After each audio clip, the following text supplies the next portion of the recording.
Dans ce bas monde, il existe deux types de personnes. Celles qui contrôlent et celles qui sont contrôlées. La question qui se pose est de quel camp êtes-vous ?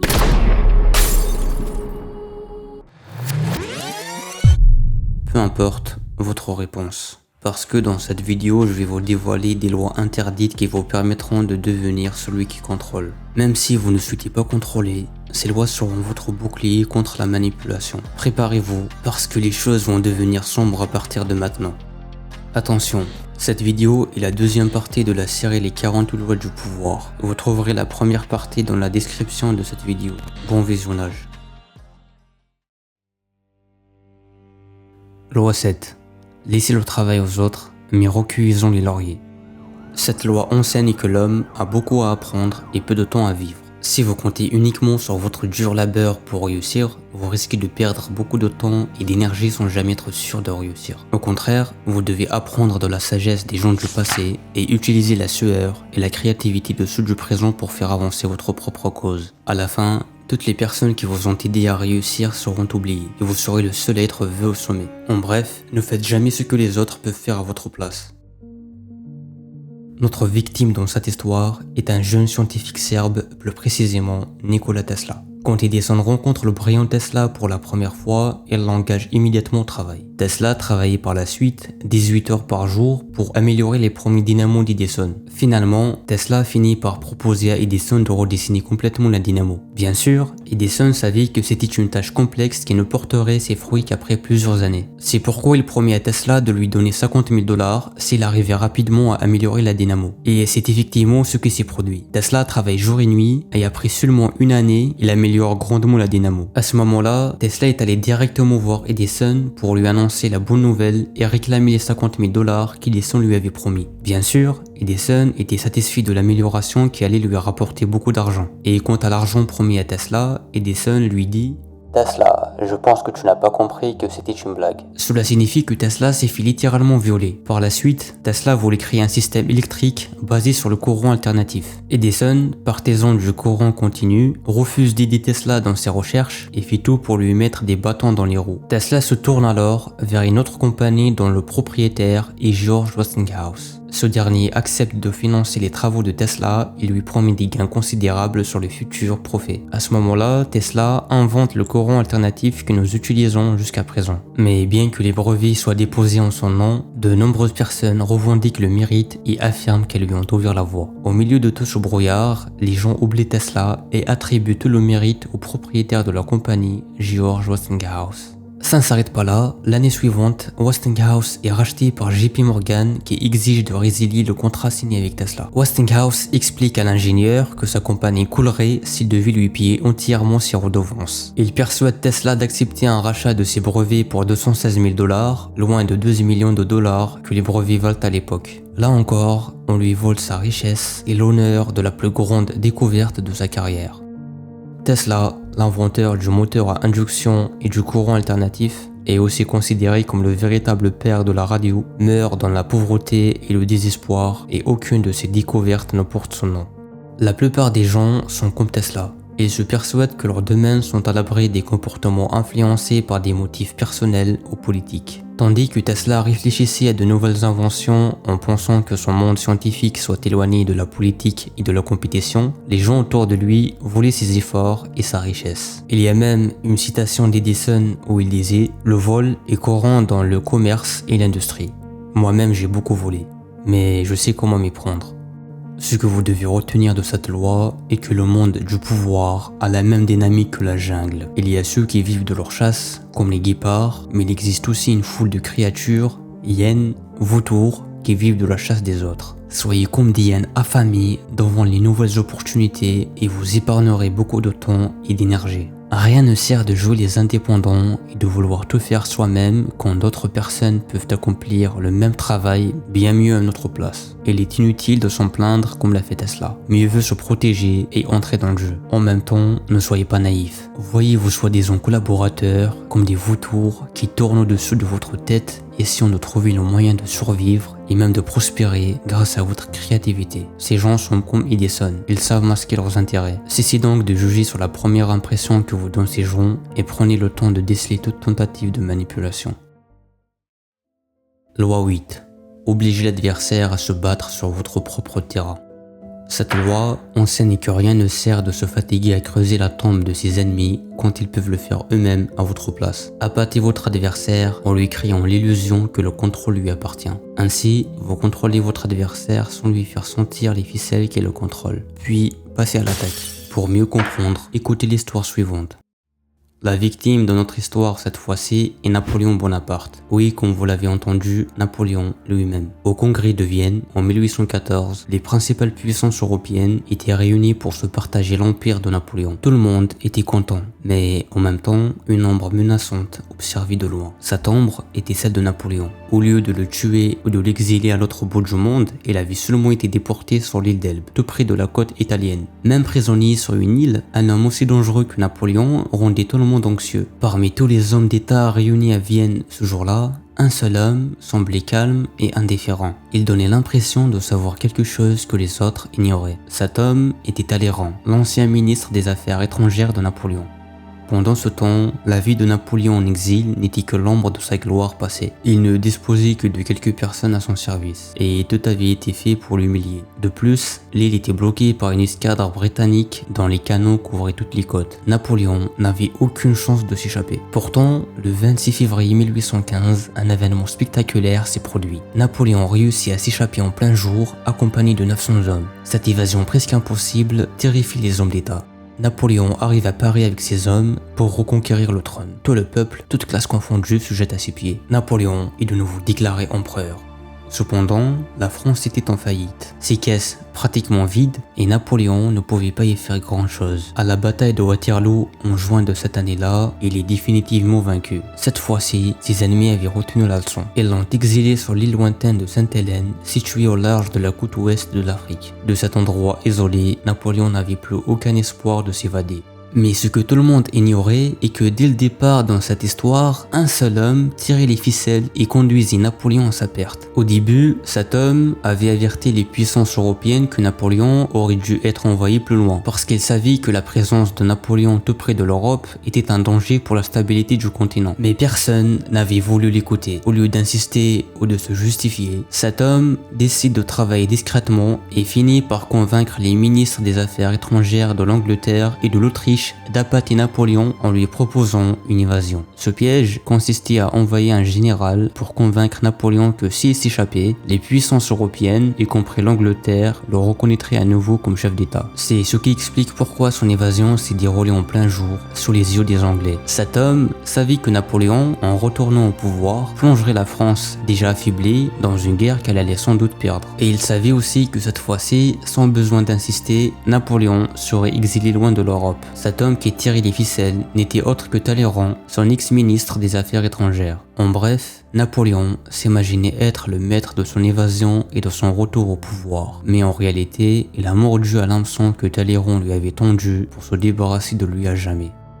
La manipulation est un jeu dangereux. Une fois les soupçons de votre cible éveillés, son contrôle devient de plus en plus difficile. Tandis que si vous amenez votre adversaire à venir à vous, vous créez l'illusion que le contrôle lui appartient. Il ne sentira pas les ficelles qui le contrôlent jusqu'à ce qu'il meure à l'hameçon. Plus votre piège est attractif, plus la violence des émotions de vos ennemis les aveuglera et les empêchera de voir clair. Toutefois, il existe des cas où une attaque soudaine peut être une arme redoutable, parce qu'elle oblige l'autre à réagir sans lui laisser le temps de réfléchir ni de planifier. Faute de ce temps de réflexion, on prend de mauvaises décisions. Cette tactique est à l'opposé de celle de l'appât et de l'attente, mais elle assure la même fonction. Vous obligez votre ennemi à répondre selon vos termes. Loi 9. Remportez la victoire par vos actes et non par vos discours. Cette loi enseigne que lorsqu'une personne tente de vous persuader de quelque chose dont vous savez pertinemment que ce n'est pas juste, ne tentez pas de la contredire par des arguments intangibles qui risquent de blesser son ego. Au contraire, taisez-vous et montrez-lui de manière indirecte la preuve vivante qu'elle a complètement tort. Ainsi, vous éviterez de blesser son ego tout en lui faisant prendre conscience de son erreur. En bref, votre pouvoir sera bien plus grand si vous arrivez à obtenir son accord par vos seules actions sans dire un mot. En 1502, le maire de Florence, Piero Soderini, confie à Michel-Ange le soin d'apporter quelques modifications à la statue de Jeune David. 10 semaines plus tard, tandis que Michel-Ange mettait la touche finale à la statue, Soderini, le maire de Florence, entre dans l'atelier, observe l'œuvre quelques instants, puis déclare à Michel-Ange que la statue est un chef-d'œuvre, sauf pour le nez. Il trouve que le nez de la statue est trop gros à son avis. Michel-Ange voit que Sotrini se tient juste au-dessous de l'immense sculpture et qu'il n'a pas la bonne perspective. Michel-Ange sait qu'en changeant la forme du nez risque de gâcher toute l'œuvre. Mais Sotrini est un mécène, fier de son jugement esthétique. Offenser un tel homme en tentant de le contredire, non seulement n'apporterait rien à Michel-Ange, mais pourrait mettre en péril ses futures commandes. Donc, il doit trouver un moyen de faire comprendre à Sotrini que le défaut vient de sa mauvaise perspective, sans lui faire prendre conscience que c'est de là que vient son erreur. Michel-Ange est trop intelligent pour discuter. Il fit donc signe à Sotrini de monter sur l'échafaudage. Et pendant que Sotrini monte l'échafaudage, Michel-Ange ramasse quelques éclats de marbre qui traînaient sur les planches. Quand Sotrini arrive en contrebas de lui, Michel-Ange fait mine de tapoter légèrement la sculpture avec son outil, laissant tomber un à un les éclats qu'elle a dans la main. Après quelques minutes de cette comédie, il recule de quelques pas, puis dit à Sotrini « Alors, vous en pensez quoi ?» Sotrini répond « C'est beaucoup mieux. Vous l'avez rendu vivant. » La morale de cette loi est que vous devez toujours évaluer l'impact à long terme de vos actes sur les autres. Si la personne en face tente de vous contredire, rien ne sert de lui répondre par des arguments qui risquent de blesser son ego. Cette personne pourra vous en vouloir plus tard. Au contraire, gardez le silence et démontrez par l'exemple qu'il a tort, sans blesser son ego. Exactement comme Michel-Ange qui démontre à Sotrini que le nez n'était pas grand en réalité. En bref, ne prêchez pas, montrez l'exemple. Après tout, rien ne sert de gaspiller votre énergie à faire des démonstrations pour tout le monde. Pour certaines personnes, il est préférable de se taire et de laisser le temps faire son travail. Loi 10. Fuyez la contagion de la malchance et du malheur. Cette loi est simple. Elle dit qu'il faut à tout prix éviter les malchanceux pour ne pas être contaminé. Il y a deux types de malchanceux. D'abord, ceux qui sont malchanceux en raison de circonstances sur lesquelles ils n'ont aucun contrôle. Et ces gens-là méritent tout notre soutien et notre sympathie. Mais il y a également les autres. Ceux qui sont pas nés dans la malchance ou le malheur, mais qui les attirent par leur comportement destructeur. Ce sont ces individus que tu dois identifier et éloigner de ta vie. Ces gens se présentent souvent comme des victimes et il est difficile au début de saisir qu'ils sont eux-mêmes à l'origine de leur malheur. Avant que tu te rends compte de la véritable nature de leurs problèmes, tu peux être déjà contaminé. Certes, il serait bien de les aider à se relever et à changer leur schéma de pensée, mais le plus souvent, c'est eux qui finissent par nous contaminer. En bref, en voulant aider celui qui se noie, tu cours seulement à ta perte. Éloigne-toi donc de ces personnes et associe-toi avec celles qui attirent le succès et le bonheur pour partager la prospérité qu'elles génèrent. Loi 11. Rendez-vous indispensable. Cette loi dit que pour conserver votre indépendance, vous devez vous rendre indispensable. Faites en sorte que les autres ne sachent jamais suffisamment assez pour se débrouiller seuls, parce que plus ils dépendront de vous, plus vous aurez le pouvoir sur eux. Pour illustrer cette loi, laissez-moi vous raconter une petite histoire.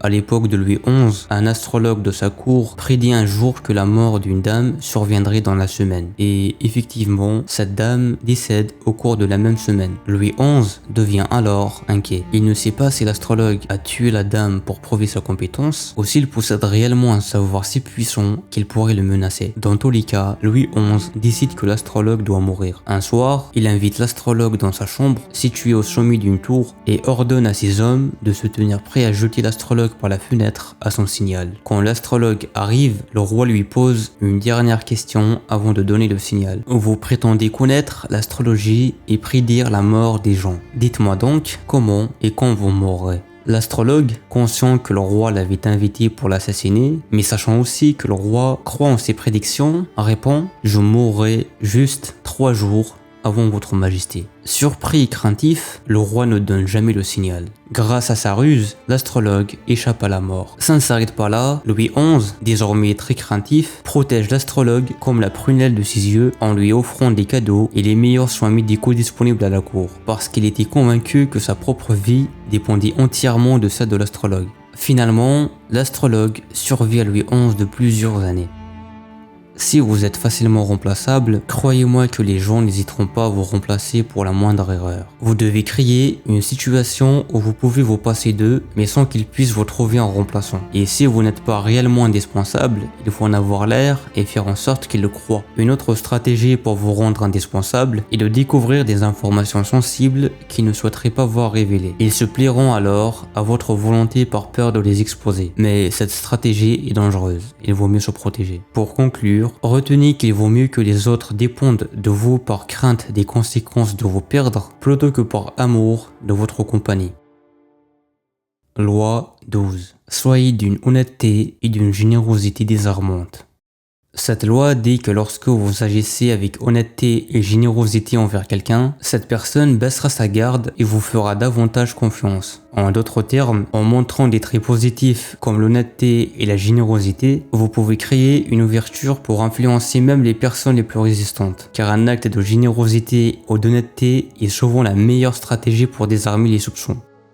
Un jour de 1926, un monsieur élégant rend visite à Al Capone, le gangster le plus redouté de son époque. Il se présente comme le comte Victor Lustig. Il promet à Al Capone que s'il lui donne 50 000 $, il pourrait doubler cette somme. Al Capone, qui peut facilement se procurer cette somme, n'a pas l'habitude de confier une telle somme à des inconnus. Mais après avoir observé que Lustig était différent des autres par sa manière de parler et son style chic, il accepte en disant « Ok, je vais te donner la somme en échange de la doubler en 60 jours. » À ce moment-là, Lustig sort de chez Al Capone avec les 50 000 $ et se dirige directement à la banque pour les déposer. Les 60 jours passent et Lustig ne fait aucun effort pour doubler la somme. Il repart retirer son argent de la banque et retourne chez Al Capone.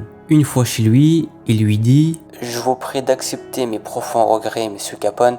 Je suis désolé de vous annoncer que mon plan a échoué. » Cela signifie qu'il a échoué à doubler la somme. À ce moment-là, Al Capone se lève lentement, se demandant déjà où il jettera son cadavre. Mais Lustig met la main dans la poche de sa veste, en sort les 50 000 $ et les dépose sur le bureau en disant « Voici votre argent, monsieur, jusqu'au dernier centime. Encore une fois, toutes mes excuses. C'est très embarrassant. Les choses n'ont pas marché comme je l'aurais souhaité. J'aurais pourtant bien aimé doubler cette somme. Pour vous et pour moi, Dieu sait combien j'en ai besoin. Mais le plan n'a pas marché. » Al Capone se rassoit, perplexe, et dit « Je sais que vous êtes un escroc. Je l'ai su au moment même où vous êtes entré ici. Mais je m'attendais de vous 60 000 $, soit rien. Mais revoir mon argent tel qu'il est, c'est vraiment bizarre. » Lustig s'excuse et se lève pour partir. Mais Al Capone l'arrête et il lui dit « Ça se voit que tu es honnête et vraiment dans une situation difficile. » Al Capone prend les 50 000 $ qui sont sur la table, compte 5 billets de 1000 $ et il lui dit « Tiens, 5 000 $ pour te dépanner. » Lustig, 5 lignes, remercie Al Capone et sort de chez lui. Ce que Al Capone ne savait pas, c'est qu'en réalité, les 5 000 $ étaient l'argent que Lustig voulait recevoir dès le départ.